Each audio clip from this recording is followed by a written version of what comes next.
And part of this week-long writing program, we bring in some professional development training sessions every day, because even when you sit there writing every day, you need to have your breaks.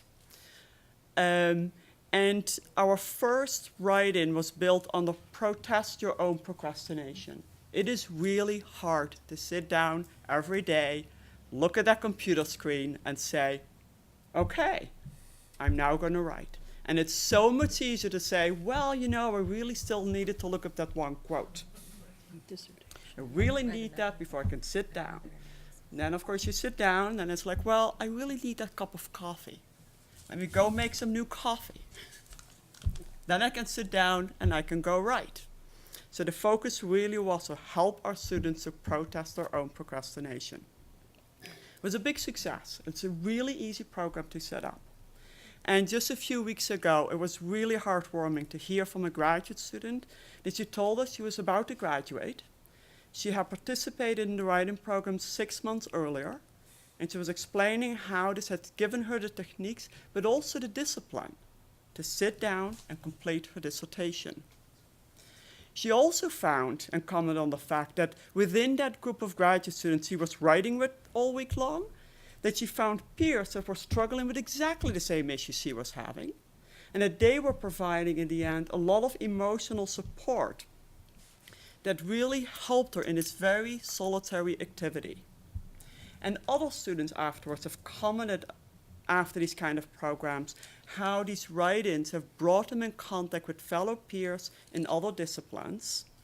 And what it meant to some of them was where they, when they talk to their peers in their own field, they're in this negative spiral, how hard it is, and the faculty this, and student X, Y, and Z in the universe, and that negative impact really makes it hard for them to do their work. But once they start talking to peers outside of their immediate field, they talk about excitement about what they're doing, and that positive energy helps them focus again back onto their work. So a very simple program had very significant impact on enabling students to actually do the work that they had set out for themselves to do.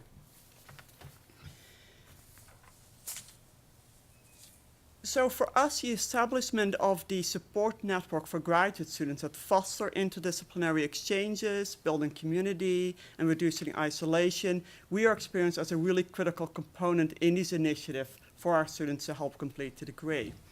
So we're having these write-ins. We're also developing more and more regular interdisciplinary social events. We're having annual conferences on graduate student education that feature faculty and other keynote speakers, and have a wide-ranging number of concurrent sessions on topics ranging from grant writing, advisee-advisor relationships, work-life balance, planning your PhD, as well as completing your PhD. The committees that have been working in our last few years also recommended that we need to increase awareness and understanding among both our incoming and our current students about realistic program expectations. People come in with incredible hope and aspirations, and the going gets pretty tough at times.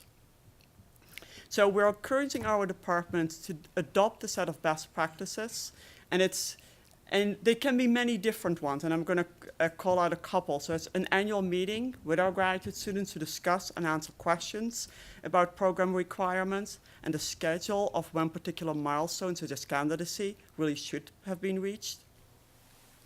These program requirements and expected timelines, we're encouraging departments to make sure that they are readily available online and are included in recruitment materials. And while many of our departments have been doing these things, there are other departments who are just now getting onto that path of doing what, certainly for me as an administrator, is a very self-evident step to take and help your students know what we expect of them, what they should be focusing on and achieving towards.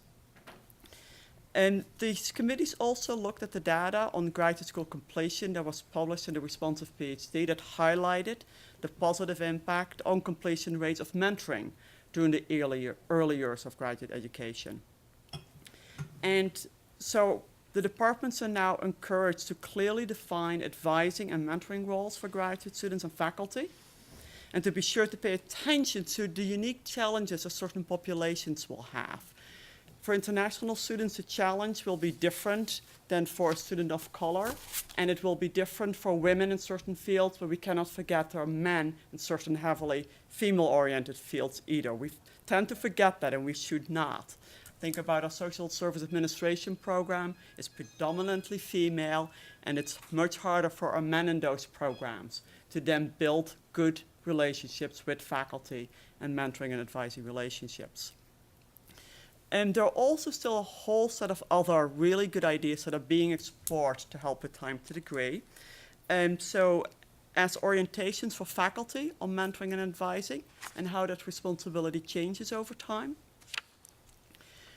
Creating incentives potentially that reinforces for our faculty the timely interaction with our students. I'm sure on your campuses too, you hear complaints from students. I've handed in my chapter and I've asked my faculty member now several times for feedback and I still haven't gotten it. Please help me, how do I get my faculty member to give the feedback I need in order to keep moving forward? So our faculty need to really understand and embrace the fact that it is really important to help our students with. If they don't get feedback, they cannot progress. But it's also other things like, should there be cohorts of graduate students that support other graduate students? And even thinking already at the time of admissions, are the faculty interested in the particular issues that a particular graduate student may be saying that he or she wants to study? So let's look at some matching that potentially may need to take place. And we firmly believe that if we can improve time to degree, that we will, within the process, improve our ability to attract talented students. Identifying those students is yet a different game. And so we are participating in a variety of different summer research programs for undergraduate students. Some are specifically focused on minority students, others are not. But so we participate in the Mel and May Summer Research Training Program, as well as the Leadership Alliance. And then a variety of different departments on our campus have established their own summer research programs for undergraduate students in the belief that thereby we expose our undergraduate students to these particular fields and how grad education and training will work so they are better prepared and have increased awareness of the research field that they're trying to go into. And then just within this last few years, our career planning and advising service has started a pretty innovative set of services for professional development, and these are all called Chicago Careers In. The one that they started up about a year ago is called the Chicago Careers in Higher Education, that is specifically focused on supporting students who are interested in pursuing graduate education in the arts and sciences.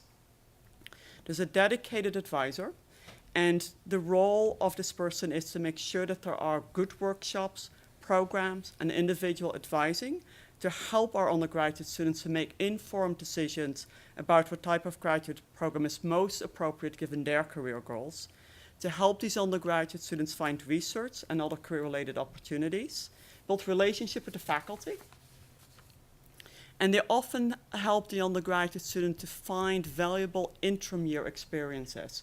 So after they've been going through high school, did 4 years of college, sometimes it's really good to stop and pause, but you don't want to then have somebody stop out and drop out of the graduate education. So trying to help them identify, what do I do in that year that is enriching and perhaps even prepares me better for truly starting graduate education.